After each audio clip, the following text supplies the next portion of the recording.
para conseguir essas terras. O Trump também está de olho nas terras raras do Brasil, né? Tem várias terras raras do Brasil.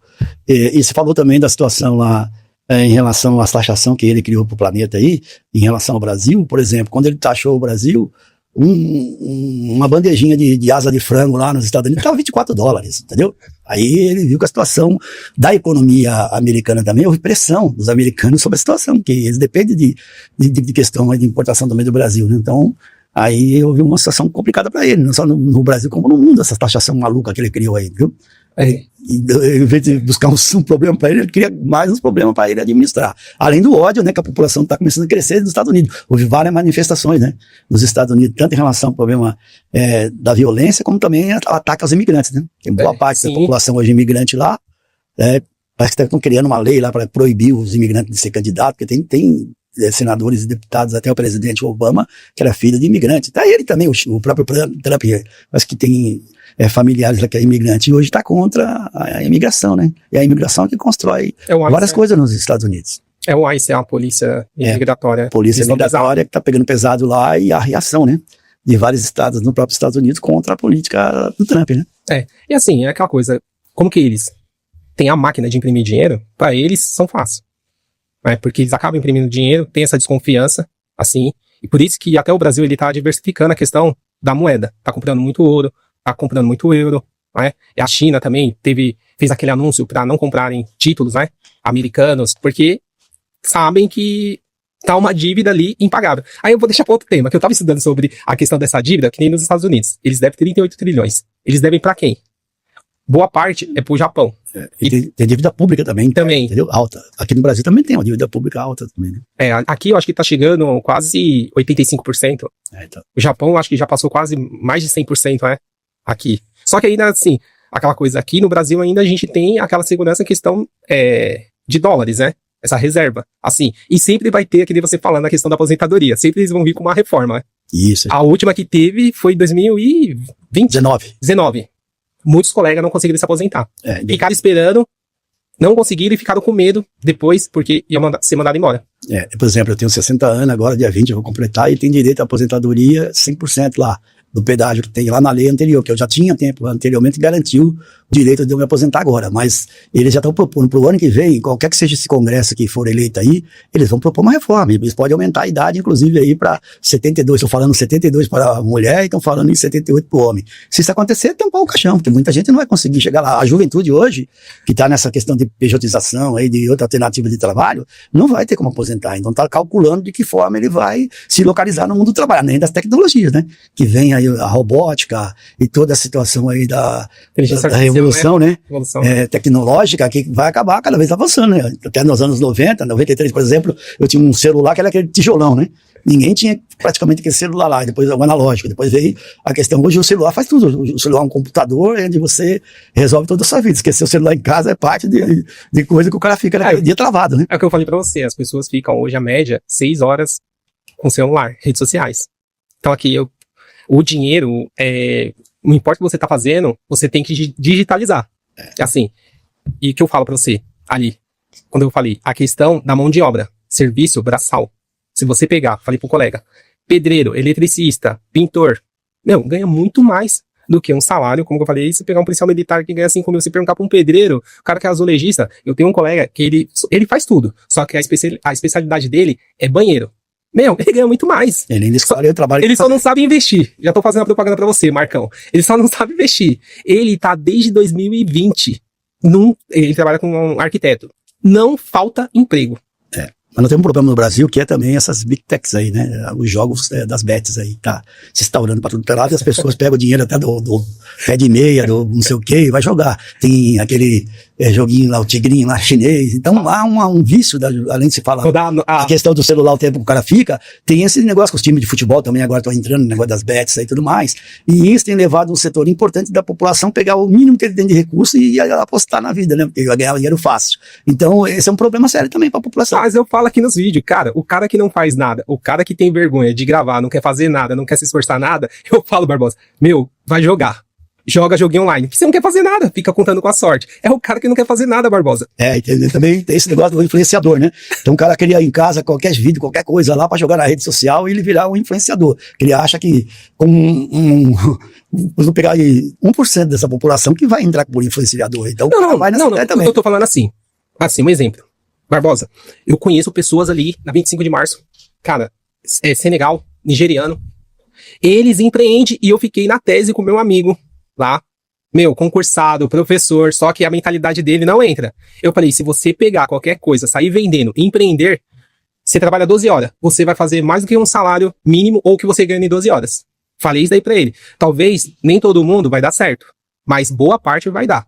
E assim, aí você tá falando assim, influenciador, vamos supor, você vende qualquer coisa, vou fazer um vídeo, colocar no Instagram, vai te ajudar. Eu acredito que vai te ajudar ali. As pessoas estão vendo, estão acompanhando e você está vendendo, empreendendo e digitalizando. Só que eu vejo que as pessoas não querem, vai ficar para trás. Tem gente que, por exemplo, é atrasado nessa questão tecnológica. Tem uns tiozinhos aí que tem comércio que ele não quer fazer investimento tecnológico, entregar, por exemplo, pelos motoboy, ou fazer a propaganda, como você falou, nas redes sociais para vender o produto. E é um erro, né? Porque hoje vai ser engolido. O cara dentro ele ficar lá atrás do balcãozinho dele se ele não fizer o trabalho tecnológico de venda, por exemplo. Se tiver uma farmácia, se não vender lá um dipirona o cara te entregar na tua casa lá, você não vai esperar o cara chegar lá para comprar teu dipirona lá na farmácia. E as pessoas, e o cara fica lá atrás do balcão, aí ele tem que, por exemplo, o remédio que você tem que pagar, e o cara não abre a cabeça de que ele tem que fazer o investimento tecnológico na farmácia dele. Aí fica um atraso, entendeu? Então isso ocorre também por aí em determinados comércios que tem, né? Porque a disputa é muito grande no mercado. Né? 20 anos atrás, você comprava um terreno, deixava adormecido, dependendo da localidade, 10 anos, ia se passar seu terreno e ele valorizou 2.000%. Você lembra lá no Santo Eduardo? Sim. Vamos pegar 30 anos, quem tinha na avenida principal, na Startup City, com terreno. O cara tinha um terreno ali de 100 mil, aquele terreno ali virou 1,5 milhão, 2 milhões. Então, o que eu falo, é ondas. Qual é a onda? Agora, esse período. Você tem que se digitalizar. E serviço braçal, eu acredito. Sim, e agora também tem uma novidade também, que muita gente está vendendo as casas onde ele mora para se deslocar para uma outra região do país, ou voltar para a terrinha dele, alguma coisa. Tem outros falei para você. Vamos voltar para o campo, comprar uma casinha lá, plantar criar galinha, porco e tudo mais, voltar à época que era anteriormente, porque a vida hoje da cidade é cruel, e tem todas essas situações, né? Mas é minoritário essas pessoas, mas existe esse movimento. Não, eu falei para você, lá, quando eu tava falando, eu comprei um terreno lá na Bahia, Iaçu, lá, perto da Chapada. Eu paguei um valor pago R$300 por mês. Terreno total, 24 mil. O que você compra aqui, 24 mil? Você não compra nem em uma comunidade. Exatamente. E assim, e o local, a cidade, o Barbosa, uma cidade desenvolvida, assim, sabe? Natureza, perto da Chapada, ali, e em crescimento. Não tem emprego, mas se você chegar ao longo do tempo, se aposentar ou trabalhar no remoto, né, digital, você consegue se manter.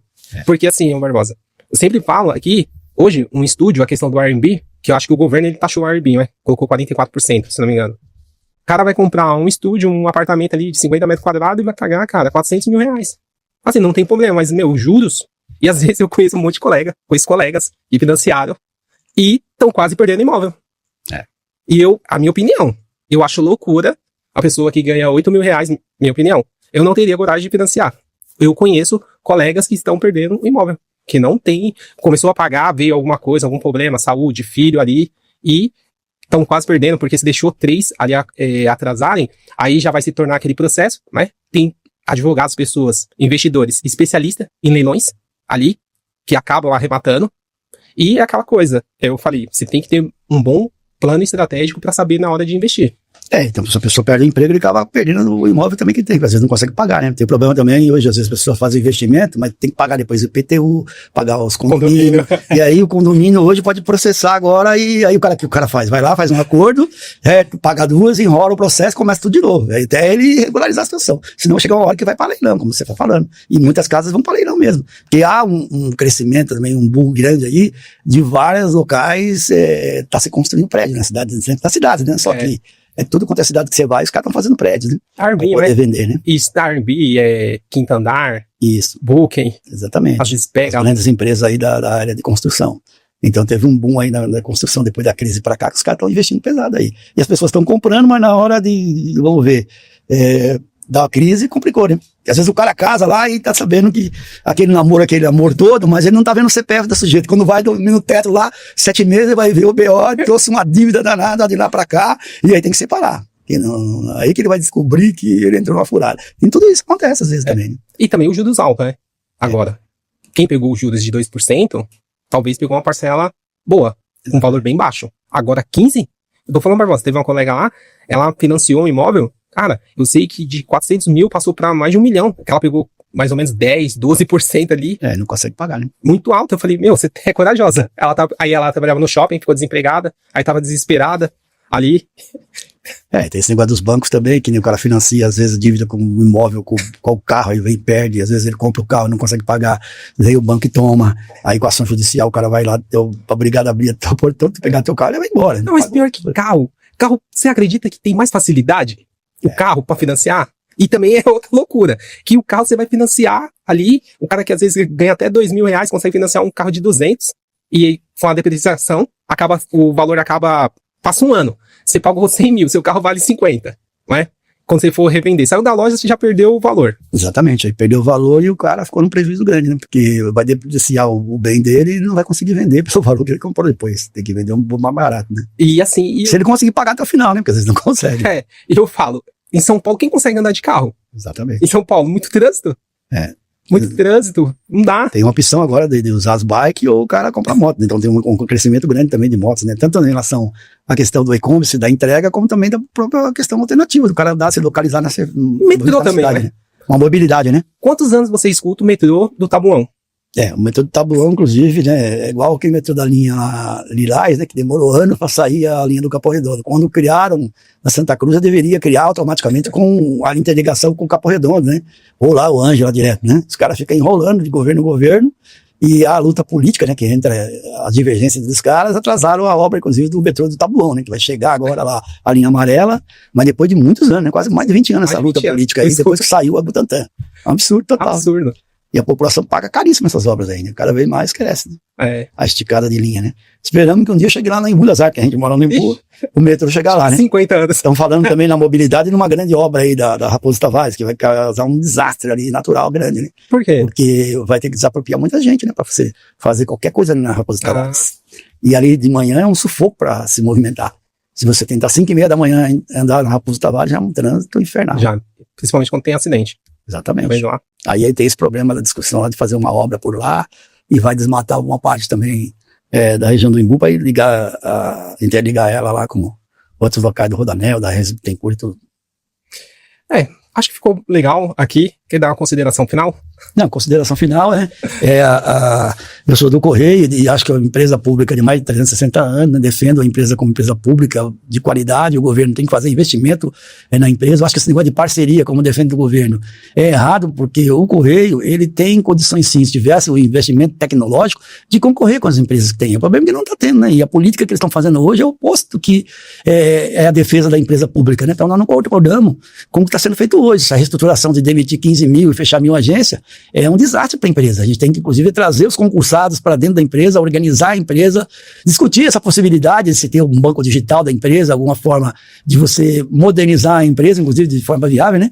E só para terminar também, falar dessa questão do e-commerce, né? Que foi muito importante aí a empresa no período da crise, como agora também é uma disputa grande, né? Mesmo, por exemplo, você falou das pessoas venderem coisa pela internet. A pessoa vai lá, compra, vende, mas ele tem que fazer uma propaganda na plataforma de venda dele. Ele tem várias plataformas de venda dentro da internet para você divulgar o seu produto, certo? Tem vários concorrentes do Correio, que tem uns nomes lá, que às vezes inclusive dá mais visibilidade para você vender o seu produto. Você até vende mais, mas só tem um custo para isso também, né? A empresa vai cobrar determinado custo para você vender. Se você não pagar, você não vai vender.